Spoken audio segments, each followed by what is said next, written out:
Muito bom dia a todos. Eu chamo-me Sónia Antunes e estou aqui para falar sobre a percepção de vibrações e sua caracterização no interior do edifício. Esta exposição está dividida, digamos, em três fases. Na primeira, irei falar sobre vibrações em edifícios. A seguir, falarei sobre a percepção das vibrações em edifícios e, finalmente, sobre a resposta humana às vibrações. Relativamente às vibrações e edifícios, e como podem ver nesta pequena banda desenhada, portanto, que de algum modo brinca com o assunto, no entanto, não deixa de salientar os aspectos importantes que têm a ver com o modo como nós podemos atuar para, no contexto de reduzir as vibrações e, portanto, ideias que têm a ver com ir ao encontro com cálculos e frequências de ressonância de cada objeto que provoca vibração. E cada vez mais esta temática torna-se muito importante, uma vez que a melhoria da qualidade da edificação, que também correspondeu à publicação de critérios e exigências maiores do isolamento sonoro relativamente a fontes sonoras, esta melhoria da qualidade acarreta que fenómenos cujas amplitudes são mais reduzidas, como por exemplo a vibração de máquinas, a vibração, sei lá, de uma máquina, quando uma máquina de lavar a roupa está em funcionamento, estas vibrações podem originar fenómenos de incomunidade relativamente às pessoas que habitam no edifício. E digamos essencialmente que as fontes de vibração em edifícios se subdividem em fontes internas, que podem ser derivadas do funcionamento de equipamentos vários, como por exemplo ventoinhas, elevadores, compressores, bombas de água, ou até mesmo podem derivar da atividade humana. Com certeza todos nós nos lembramos às vezes, principalmente nós mulheres, quando estamos em casa e estamos a experimentar alguns sapatos com saltos mais altos, o quanto incómodo isso pode ser para as pessoas que estão nos pisos subjacentes. Mas igualmente as vibrações podem ser originadas por fontes externas, como por exemplo o tráfego ferroviário e rodoviário, essencialmente os veículos pesados, assim como podem ter origem em atividades de construção, como cavação de estracas, detonação, escavações ou compactações do solo. E, efetivamente, também é necessário percebermos que a ordem de grandeza destas vibrações é muito variável. No entanto, os seus efeitos podem ir desde uma simples percepção e, à medida que aumentamos a sua intensidade, pode originar incomunidade nos seres humanos ou então danos e a seguir, consoante a ordem de amplitude aumenta, danos em equipamentos sensíveis e até, se forem de amplitudes elevadas, danos estruturais no edifício. Estes normalmente já relacionados com atividades como ventos fortes ou sismos. No slide seguinte apresenta-se como é que no interior dos edifícios as vibrações, por exemplo, neste caso concreto do tráfego ferroviário, podem se manifestar e essencialmente se subdividem em duas grandes distinções. Elas podem ser apercebidas como uma vibração, ou seja, o caso da vibração de pisos, paredes, etc., e que podem ser apercebidas pelo ser humano através de uma sensação táctil, pelo contacto de partes do corpo com as superfícies em vibração ou por meio de um movimento vibracional audível, como o abanar de vidros nas janelas. Usualmente, a gama de frequências está compreendida entre 1 e 80 Hz.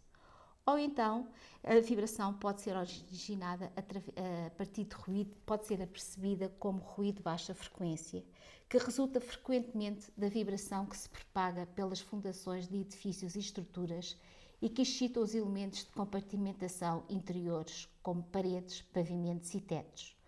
Usualmente, A gama de frequências, neste caso, está compreendida entre os 10 a 20 Hz e os 200 a 250 Hz. Na figura seguinte, cuja fonte tem,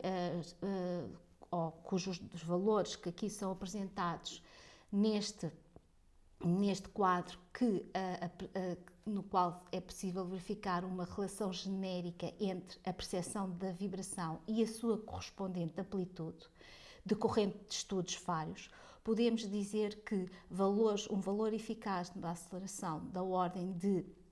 0,01 metros por segundo quadrado se pode considerar como não sendo perceptível ao ser humano, e que valores superiores a 0,03115 metros por segundo quadrado já são valores extremamente perceptíveis. No entanto, estas relações é uma relação genérica e, como irei apresentar de seguida, a correspondência entre percepção e amplitude vai depender de muitos fatores. Igualmente, há que ter em conta, nesta figura, que a percepção da vibração também depende da posição do indivíduo quando esta percepção ocorre, dizendo-se, de um modo geral, que quanto maior for a área de contacto do corpo com uma determinada superfície por onde se efetua a propagação das vibrações, maior será a percepção do indivíduo ao fenómeno vibratório. No que respeita à resposta humana às vibrações, este assunto é algo complexo e, começando desde a percepção, isto sempre relacionado com a amplitude, com a amplitude do fenómeno vibratório, ela pode, como disse anteriormente, variar entre percepção, desconforto e depois incomodidade. A questão da incomodidade é uma questão algo até não muito fácil de ser avaliada. Isto porquê? Porque vai depender muito de características, para além das características objetivas, como as características intrínsecas do fenómeno vibratório, das quais fazem parte o conteúdo em frequência, a sua direção e a amplitude, vai depender também de outras características mais subjetivas. Vai depender, por exemplo, do tipo de fonte de vibração que estamos a analisar, o seu horário de funcionamento. Igualmente, poderá depender da disponibilidade de informação sobre o fenómeno vibratório, se, por exemplo, até com o grau de relacionamento afetivo que a própria pessoa tem relativamente à origem da vibração, e como dependerá também de outras características do tipo, da duração e do entendimento relativamente à utilidade da fonte. Aqui é de salientar que muitas destas características mais subjetivas que eu estou a enumerar relativamente à vibração também se colocam relativamente, por exemplo, ao ruído de baixa frequência. E, inclusivamente, a incomodidade devido ao fenómeno vibratório também depende do facto de ela poder até estar também associada com a existência de ruído estrutural. Outro fator que pode depender também tem a ver com a aceitação sobre a construção da potencial fonte de vibração ou até mesmo a preocupação relativa à depreciação do valor do imóvel. Fatores mais individuais da própria pessoa, a valorização ou desvalorização, ou até inclusivamente o seu grau de incomodidade, vai depender da sua sensibilidade à vibração, que poderá estar correlacionada com a idade, com o número de obras passadas no interior da habitação, e também poderá ter a ver com expectativas futuras relativamente à evolução dos níveis de vibração e a atividade que a própria pessoa está a realizar durante a ocorrência do fenómeno vibratório. Resumidamente, poderemos até dizer que a parte da incomodidade ao fenómeno vibratório depende não só de características físicas relacionadas elas próprias com as características deste fenómeno, como a amplitude, frequência espectral, mas também com uma outra série de conjunto de características que pode estar, por um lado, relacionadas com o tipo de fonte e, por outro lado, relacionadas com o próprio indivíduo e com a relação que ele mantém relativamente a essa fonte. Obviamente que isto é um fenómeno difícil caracterização. No entanto, os efeitos que uma exposição a vibrações traduzida por um grau de incomunidade poderá causar nas pessoas podem variar desde a ansiedade, angústia, agitação, inclusivamente até chegar a pontos de depressão e, portanto, poderemos dizer que irão deteriorar o bem-estar e a qualidade de vida dos indivíduos. E, como disse anteriormente, por exemplo, já existiram muitos estudos variados sobre que tentam correlacionar as amplitudes de vibração e as reações das pessoas. Neste slide apresento-se os valores que estão publicados na norma ISO 26331 parte 1, onde correlaciona mais uma vez o valor eficaz da aceleração em metros por segundo quadrado com a percepção, variando entre valores de 0,3115 metros segundos quadrados, aos quais estão associados a não serem desconfortáveis, até valores superiores a 2 metros por segundo quadrados, que estão associados a reações extremamente desconfortáveis. E, como referi, ou pelo menos até agora tenho tentado expor, portanto, esta questão da incomunidade relativamente às vibrações não tem só a ver com as medições quantitativas que nós poderemos fazer, mas também tem a ver com a avaliação perceptiva. E neste sentido, atualmente tende-se a estabelecer critérios que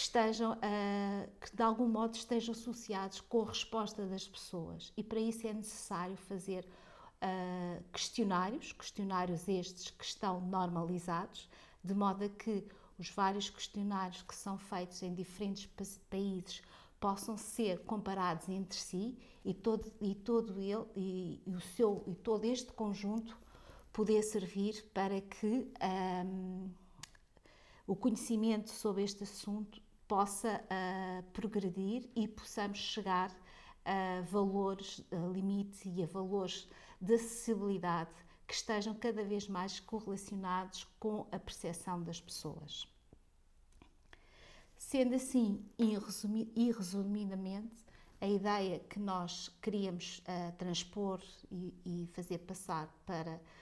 o público que está neste momento a ouvir esta exposição é que a incomunidade devido ao fenómeno vibratório depende não só do grau ou da amplitude ou do espectro do contexto físico do fenómeno, mas também depende da pessoa e do indivíduo e das suas características, como por exemplo a sensibilidade, mas também depende do contexto. Um contexto este que pode ser integrado, por exemplo, aliás, um contexto que pode ser diferente consoante até tenhamos numa situação de contexto profissional ou numa situação de contexto na nossa habitação. E normalmente esta avaliação é realizada por meio de questionários, e questionários esses a pessoas que, de algum modo, estão habituadas a conviver com essa vibração, porque estes questionários só são realizados com pessoas que, pelo menos, habitam ou têm esta problemática, pelo menos durante um período de 12 meses. Passando agora a uma outra parte mais distinta, que tem a ver com os descritores para a avaliação da vibração. E descritores de avaliação, mas neste caso a avaliação física. Nós temos, neste caso, duas grandes grandezas. Uma delas é a amplitude de movimento, em que a avaliação da vibração pode ser feita ou pela aceleração, pela velocidade ou então pelo deslocamento, e outra que tem a ver mais diretamente com a frequência de vibração. Neste domínio, nós não podemos trabalhar com os valores globais, portanto, que integram todas as frequências, normalmente entre os 10 Hz e no máximo 500 Hz, ou então também trabalhamos por uma partição do espectro em frequências designada por bandas de terços de oitava. Relativamente aos descritores para a amplitude, a nível internacional ainda não existe consenso, uma vez que existem países que utilizam a evolução temporal do sinal como um valor eficaz, outros que preferem publicar os seus limites tendo em conta os valores máximos, outros ainda que preferem publicar os seus limites tendo em conta os valores de dose de vibração ou então até parâmetros estatísticos. Isto porque tradicionalmente cada país evoluiu em formas distintas e que efetivamente seria muito importante cada vez mais existir consenso internacional, isto porque permitiria a comparação e termos mais informação sobre este fenómeno e sobre quais seriam os valores mais adequados nas diferentes situações. Finalmente, dou-vos aqui, ou apresento-vos aqui, 3 curvas, as designadas curvas de exposição, que têm a ver diretamente com o tráfego ferroviário e que decorreu de um projeto europeu, no qual foram realizadas, foram compilados os vários estudos existentes em diferentes países e foram feitas transposições entre os diferentes descritores, designadamente a velocidade eficaz, a velocidade máxima e o valor de dose de vibração, e a partir daí conseguiu-se publicar qual a percentagem de pessoas que estariam, conseguiu-se quantificar qual seria a relação entre a percentagem de pessoas que estaria muito pouco incomodada ou ligeiramente incomodada, tendo em conta a amplitude de vibração. Como podem ver, temos aqui as 3 curvas, a de pouco incomodada, a ligeiramente incomodada e muito incomodada, para os 3 descritores, a velocidade de vibração, o valor máximo e o valor de dose. E finalmente, por exemplo, para terem uma ordem de grandeza relativamente aos limites que decorreram de todos estes estudos, em que temos aqui apresento 3 países, o Reino Unido, a Noruega e os Estados Unidos, em que veem qual é que é os valores e a percentagem de pessoas consideradas, por exemplo, muito incomodadas e os valores associados. Obviamente, aqui o que ressalta neste quadro é que também, por exemplo, enquanto a Noruega classificou os seus limites tendo em conta a tipologia do edificado em edifícios novos e edifícios antigos, por exemplo, os Estados Unidos já não apresenta esta divisão relativamente à tipologia, mas apresenta uma outra divisão que tem a ver com o número de eventos por dia. O que gostaríamos de transmitir é que, como é sabido, nós em Portugal não temos uma regulamentação relativamente às vibrações, assim como existe relativamente ao ruído. E, efetivamente, estes estudos não são fáceis de obter e, inclusivamente, têm várias características que podem fazer depender e causar variação. E assim sendo, é necessário que, ou pelo menos nós aqui no LNEC, quando nos aparece um estudo de avaliação das vibrações, possamos, por um lado, tentar enquadrar a questão particular, porque nestes casos existem muitas particularidades que se devem ter em conta, e tentar perceber qual será o critério, qual será as características que devem ser utilizadas de modo a adequar àquele estudo.